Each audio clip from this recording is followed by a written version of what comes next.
Welcome back to bake खबर India. जैसे कि आप सबको पता है कि शिवसेना के राज्यसभा सांसद संजय राउत की गिरफ्तारी के बाद ईडी लगातार उनसे सवाल जवाब कर रही है। इस पूछताछ में संजय राउत ने ईडी के कई सवालों से परेशान है, जिनका उनके पास या तो कोई जवाब नहीं है या फिर वो जवाब देने से बचना चाहते हैं।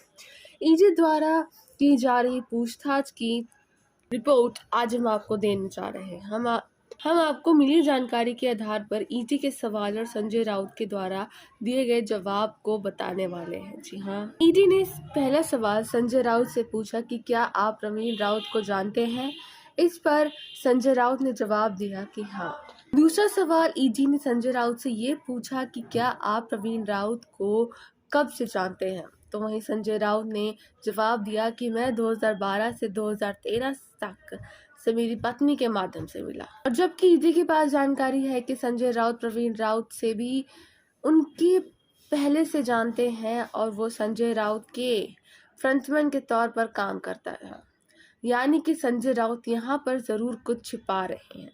तो वहीं तीसरा सवाल ये था कि क्या आपको पता था कि प्रवीण राउत पात्रा चौल पुनर्विकास में शामिल है।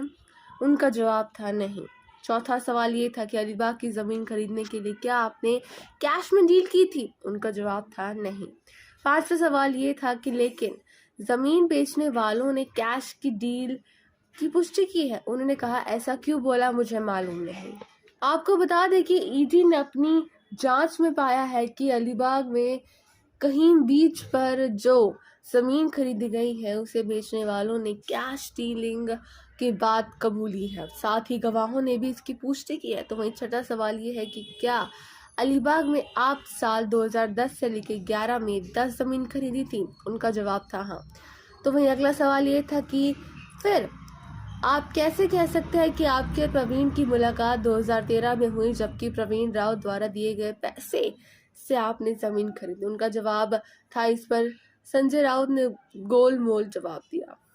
वहीं संजय राउत के कुछ सवालों पर चुप्पी साधना और गोलमाल जवाब देना इस बात की तरफ इशारा करती है कि दाल में कुछ काला नहीं बल्कि पूरी की पूरी दाल ही काली है। जी हाँ। उनसे अगला सवाल ये था कि क्या आपने स्वप्ना पाटकर और अपनी पत्नी के नाम अलीबाग में जमीन ली थी। उनका जवाब था स्वप्ना पाटकर का नहीं मालूम, पत्नी के नाम ली थी।